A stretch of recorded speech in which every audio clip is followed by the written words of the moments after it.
Okay, welcome back to the third lesson of Unit 4. We're actually going to move on from solving equations. We're going to do more graphing, okay, for this section. We're actually going to transform the graph of y equals x squared. So this is a quadratic function. We're going to transform the graph. So transform the graph means we're going to move the graph around, okay? Before we do that, though, I want you to do a quick recap of the properties of quadratic functions, because I think, again, it's very important. Okay, so I'll let you do that first before we start the lesson, okay? Okay, I hope this is what you got here. Maybe the only thing that could be confusing are these two, because this is, what is that, right? F of 0 is c. So if you look at this, it's telling us that x value is 0. And c is just some number, right? Some constant. So remember, y-intercept happens when x equal to 0. And this is the opposite, right? F of x equal to 0, well, this tells us that y is 0. And when y is 0, really we have the x-intercept of the graph, okay? So this is a summary of, or basically some definition that you need to know. Hopefully you did well with these. Okay, so we're gonna move on to the actual lesson for today. We are actually gonna be transforming the graphs. Okay, so here example number 1, it says use the table of values, graph y equals x squared plus 2, y equals to x squared, and y equals to x squared minus 2 on the same grid. Okay, so we have 3 graphs. We're gonna use 3 different colors. I'm gonna use black here actually for this one right here, for this graph. I'm going to use red for this, and I'm going to use blue for that. Okay, now because yx equals to x squared is really like, that's the original form, so I'm going to do that first. So I'll just use -2, -1, 0, 1, and 2, and I should get 4, 1, 0, 1, 4. Okay, so you should know those quite easily by now. Okay, so -2, 1, 2, 1, 2, 3, 4 right here. -1 and 1 is here, 0, 0, 1, 1, 2, 4. Here is my parabola. Okay, now I'm going to use red color for y equals to x squared plus 2. So I will use the same x values, and let's see what happens with the y values. Okay, so basically so if I plug in -2, that's -2 squared is positive 4, 4 plus 2 is 6, -1 squared is 1, 1 plus 2 is 3, 0 squared is 0, plus 2 is 2.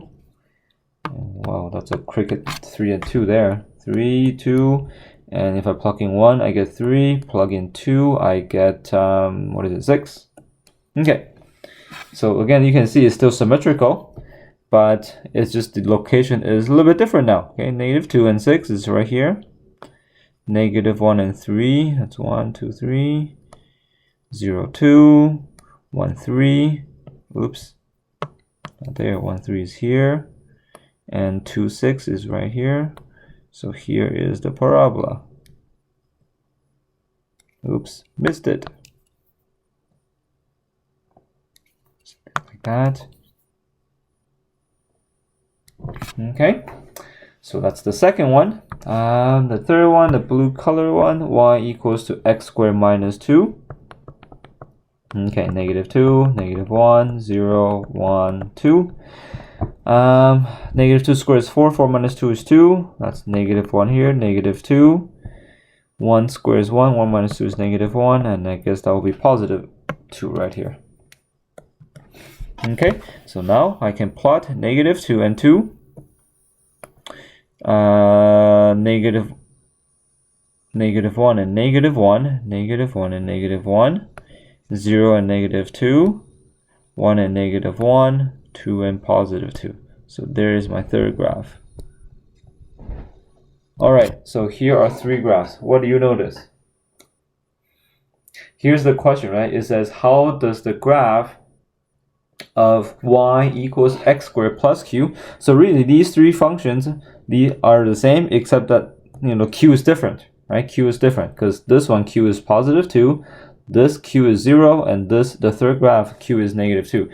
How does the graph change as the values of q changes? Okay, what is true about all the graphs? Okay, so I'll answer this question first because I think that one, I don't know if it's obvious for you, but what is true? Well, the shape is the same. The shape remains the same.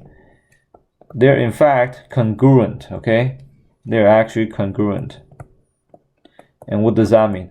That means they are exactly the same size. Congruent.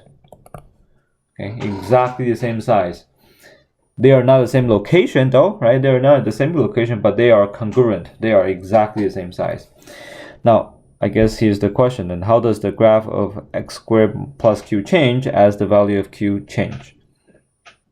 Yes, the value of q changes. Okay, so now we see.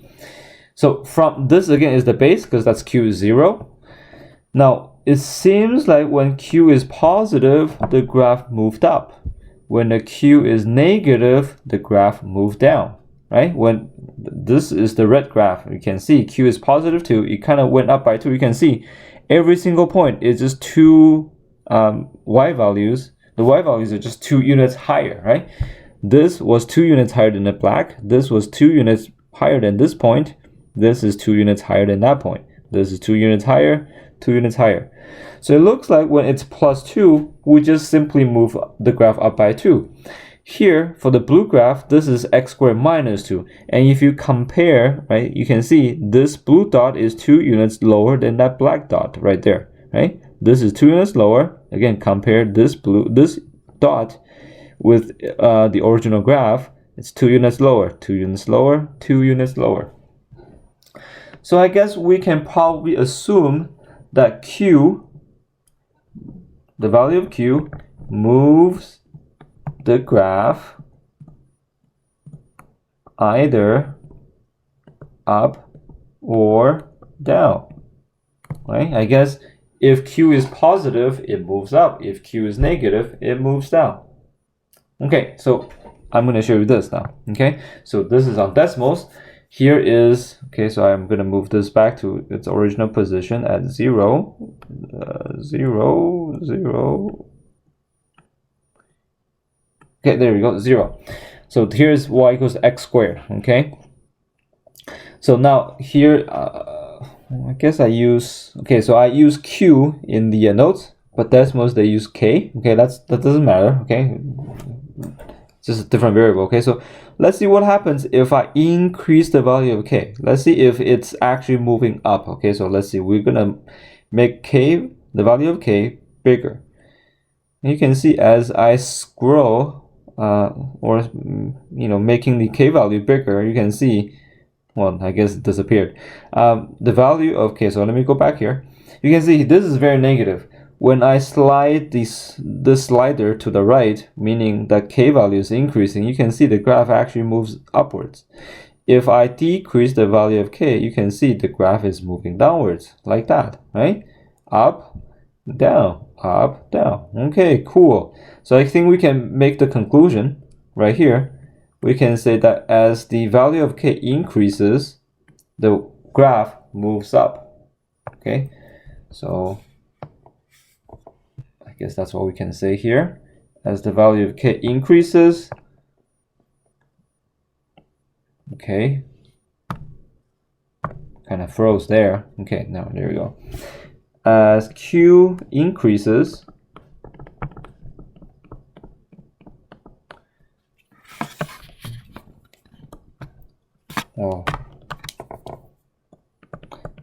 the graph moves up, and as q decreases, the graph moves down. Okay, this is a weird part. I don't know what's happening here. Moves down. Okay, so that's what happened with q. Okay, so I think as you can see from the decimals, there was a h and there was a k. So we had q, we're now going to have P here, okay? So again, the decimals use H and K. I personally like to use P and Q. Doesn't really matter what you use, okay? So this is X minus P. You can see this was Y equals X squared, X plus 2 squared, and X minus 2 squared, okay? So I am going to, again, use 3 different colors. Y equals X squared as, again, that's the original graph. I'm going to use black. Y equals X squared, X minus 2 squared. And someone replied, okay. And then we have Y equals to X plus 2 squared, okay? So I'm going to make the table of values here. Okay, I'm going to start with the black one. So X, Y, -2, -1, 0, 1, and 2. You know what? I'll let you make the table of values, okay?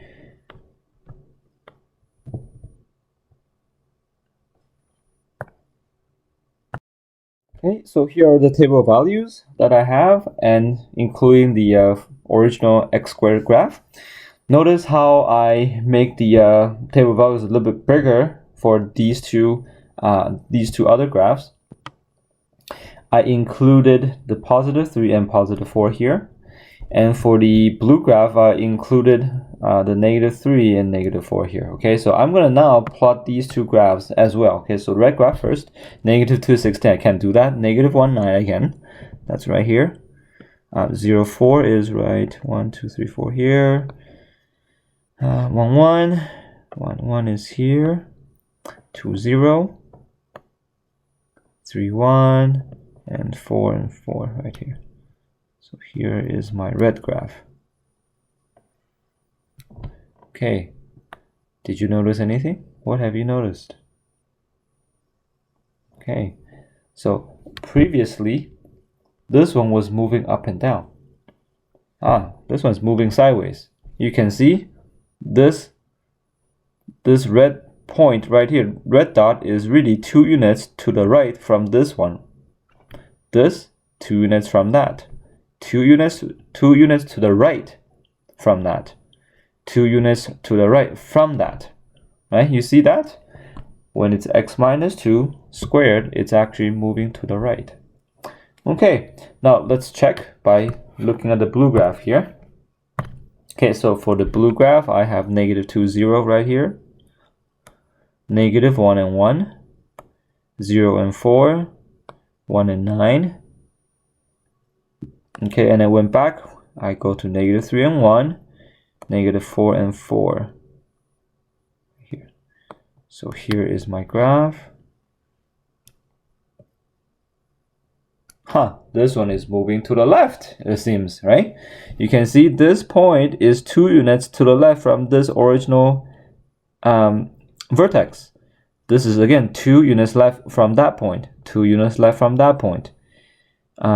This is the blue one right here. This is 2 units from that. This is 2 units to the left from that. So when it's X plus 2, it's actually moving to the left by 2.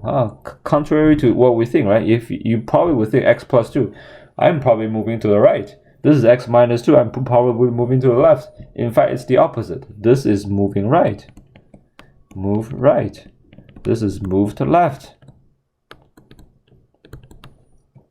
Right? Okay, so again, we are just gonna check with decimals right here. Okay, so this time we're gonna change the value of H. Let's see what happens as we increase the value of H. Okay, you would think we are going to move to the, well, let's see. We're moving to the right as the H value increases, and as H value decreases, it actually moves to the left. Now be careful. Okay, you are right. When H increases, it goes to the right. Decreases, goes to the left. But because it's written as X minus H, or in our case, it's written as X minus P. Okay, so when we recall, it was just Y equals to X squared. So when we increase the value of P, let's say P is 1. Because it's X minus P, if P is 1, it's actually X minus 1 squared. Right? If we continue to increase the value of P, so let's say P is now 2, this actually becomes X minus 2 squared. Okay, so this might be counterintuitive. Okay, when the p value increases, this what you see is actually decreasing, right? That goes from x minus 1 to x minus 2, and as p increases, this is gonna be like x minus 100, right? Something like that, right? It's gonna be even more kind of negative, and this is because it's x minus, right? It's not x plus. So if p it was like, let's say if p was -1, so you can see we're actually decreasing the p value, right? When p is -1, this actually becomes x minus -1, and when you have negative of negative, this actually becomes x plus 1. So again, it's a bit counterintuitive in a way that, because when p is decreasing, but this actually becomes x plus. And again, this happens because it says it's x minus p. Okay, so it's kind of weird, but it makes sense because it's x minus p. Okay, all right, so what happens when p changes? Well, as p increases, I'm going to use arrows. Okay, the graph moves to the right. Okay, and as p decreases, the graph actually moves to the left. Okay, and what is true about all the graphs? Again, the shape does not change. Okay, the shape remains the same. It does not become bigger, wider, narrower, or flip sideways or flip up and down. The shape remains the same. It's just being moved sideways in this case. Okay, so when you have x minus p, it's moving sideways. Here, this was x squared plus q. This is moving up and down. Okay. All right, we're gonna put all of them together in this after the third example here. It says, okay, so hopefully that makes sense to you, though. Okay, when we have x minus p, this is with x. I think this is gonna help you to remember which one is affecting which one, right? Is this moving sideways or up and down? This is x minus p. You see, this p is with x, and recall x is horizontal, and that's why this is moving sideways. Okay, again, this is x minus p. You can see this p is stuck with x inside the bracket, so this is horizontal. This x squared plus q is not stuck with x because, you know, it's x squared. After you take the square, you plus something. Okay, so this is moving up and down, okay, because it's not stuck with x. This was stuck with x, right? It's x minus p, so you gotta do that with x first before you square. So that's sideways. Okay, lastly, you can see in decimals there was a value of a, so we're gonna see how the value of a is gonna affect the graph. Okay, so now this time it asks you to draw 3, but again I will draw the y equal x squared in black. So in this case I need to draw 4 graphs basically. I'll draw the first one in blue, second one in red, I'll draw the third one in green, and again I will draw y equal to x squared right here. I'll do it right now actually. I think you probably memorized the graph by now. You may not, I don't know, it doesn't matter. Okay, so here is the graph, y equal to x squared. Okay, that's a little bit awful. There you go, something like this. Okay, go ahead, try to make the table of values. All right, so here are the table of values. I actually included the original parabola right there. Okay, before we graph, let's take a look at these 4 table of values. Are you noticing something? Do you notice something? Okay, let's take a look. I make all the x values the same. Let's see what happens with the y values. Okay, so again, compare with the original table of values for y equal to x squared. Let's look at the blue graph first. This is -2 x squared, so the difference is we have the -2 right here. Take a look at what happens with the y values. Hold on a second, everything just being multiplied with by -2. Everything else is the same except the y values is now times by -2 with the original table of values. Okay, interesting. How about the red graph? We have y equals 0.5 x squared. let's look at these y values compared with the original table values right there. Everything is halved, right? Because we multiply by 0.5. Okay, well, looks like that's the trend. For the last one, the green graph, it's 2x squared. So I guess all the y values will be doubled. Indeed, 4 times 2 is 8, 1 times 2 is 2, 0 times 0. 0 times 2 is 0, 1 times 2 is 2, 4 times 2 is 8. Oh my god. Okay, so that's the pattern. Now let's see what that looks like on a graph, okay, or on a grid. Okay, so let's do the green graph first. -2 and 8. 4, 5, 6, 7, 8. Oh, no wonder that parabola looks weird. Okay, I just noticed I didn't put the 4 there. That's a 3. Okay. 1, 2, 3, 4. It should be here. Okay. No wonder that parabola looks so strange to me. I'm so bad at this, making so many mistakes. Okay, anyways, -2 and 8, 5, 6, 7, 8 right here. -1 and 2. -1 and 2 is here. 0, 0, that does not change. 1 and 2 is here. 2 and 8 is here. Okay, so here is the graph. Okay, so I guess it didn't really move. It's still there. It's not moving sideways or move the graph up and down. You can see because, you know, there's the vertex, it remains the same place. However, the graph is skinnier. Okay, interesting. So this is 2, the graph is skinnier. Okay, well, I guess we can try the red graph. Let's see what happens. Well, the leading coefficient is 0.5. It's less than 1. Maybe it's going to be fatter. I don't know. Let's see. Okay. Okay, I shouldn't say fatter. Okay, it might be wider. Okay, it might be wider. Let's see. -2 and 2 is here. -1 and 0.5. 0, 0, 1 and comma 0.5, 2 comma 2.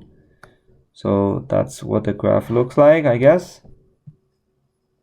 Something like that. Okay, so indeed, again, it didn't move. It stays, right? You can see again the origin remains the same, so it didn't move. It does appear to be wider, right? Because you can see it kind of goes sideways. Well, it goes wider. I think you can see that, right? It's wider. Okay, so I guess our assumption is right. When it's bigger than 1, it becomes skinnier. When it's less than 1, then it gets wider. Well, what happens if it's negative? Okay, so now we're going to draw the blue graph. What happens if the graph is or the leading coefficient is negative? We have -2 and -8. -1 and -2. 0, 0. 1 and -2. 4 and... why did I put a 4 here? I don't understand. Oh my goodness. 2 and -8. Okay, 2 and -8 right here. I think I need to go to bed soon. Okay, here is the graph. Okay, so it looks like, again, it didn't move because the origin or the vertex remains the same place, but it's being flipped. And actually, if you look more carefully, these y values are exactly the same as those, except they are now negative. And notice how that the coefficients, the leading coefficient, are both 2. Except one of them is negative, and that's why it's flipped. Okay, interesting. Okay, now let's see. Well, before we answer, here's the question: how does the graph of y equals ax squared change as the value of a changes? Okay, so we're gonna use decimals to help us. And let's go back to 0 here. Doesn't really matter if it's 0 or not, actually, but okay. Let's see what happens as a increases. I think our assumption was or bigger than 1. I think our assumption was that the graph is going to become skinnier or narrower. Okay, let's see. It is. Okay, it is becoming narrower. As the a value decreases, you can see the graph gets wider and wider. And when it goes below 1, it's going to become really, really wide until it hits 0. When it hits 0, it's a horizontal line. I can't get to that point. Oh, there you go. 0. When 0, it's horizontal line. Okay, when it's negative, yeah, I can't duplicate that anymore. There you go, 0, horizontal line.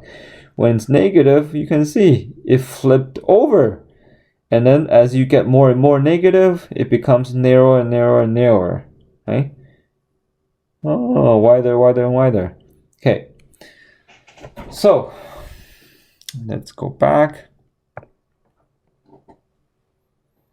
Let's make the conclusion here. So, if, what is going on here? Okay. If a is greater than 1, I'm going to say absolute value of a, okay? Because when it's negative, it's actually the same thing, okay? The graph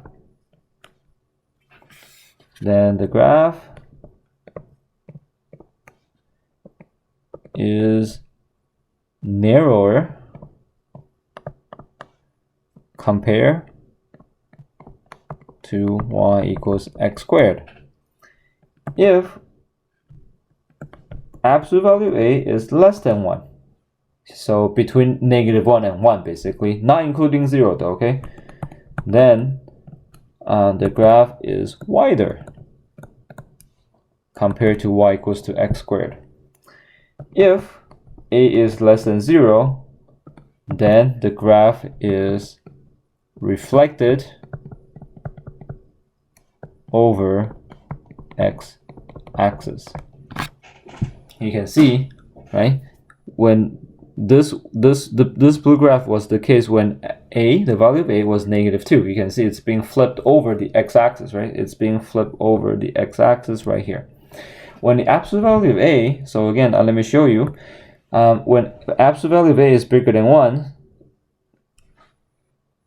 there you go. You know, I'm gonna make another graph so we can see the comparison. I'm gonna draw y equals x squared. Where's the hat button? Right here. Do we have a hat button? No, we don't. Okay. Y equals squared. There you go. I'm gonna put this in black. Or not. Whatever, good enough. You can see, okay, let's compare them, okay? You can see, now a is more than 1. You can see it's narrower compared to y equals x squared. And when e equals to 1, it's exactly the same, right? It just overlaps. But when a is less than 1, you can see it's wider. And this is true when it's negative, right? When it's between -1 and 0, you can see the graph is wider, and it will become exactly the same size when it's -1, but when it becomes less than -1, you can see the graph is again narrower compared to its original graph, y equals x squared. Okay, so that's what I meant right here. Okay, so the moral of the story, I guess, this is what we'll be doing next class, I believe. We really have 3 variables that we can change the graph, transform the graph. A is making the graph either wider or narrower. P is moving the graph sideways. Okay? Q is moving the graph up and down. Okay? So as Q increases, the graph goes upwards. As Q decreases, it moves downwards. As P increases, it moves to the right. As P decreases, it moves to the left. But you gotta be careful though, okay? When it's increasing for the P value, it actually looks more like negative. Just keep in mind, right? X minus 5 is moving to the right. X plus 5 is 5 units to the left. Okay? That will dictate whether the graph becomes wider or narrower. Again, the absolute value, when absolute value of a is bigger than 1, it's narrower. When absolute value of a is less than 1, it's wider. When it's negative, it flips downwards. Okay, or it flips over the x-axis, so it opens downwards. Okay, so that is the lesson for this section. Okay, do some practice questions. Good luck.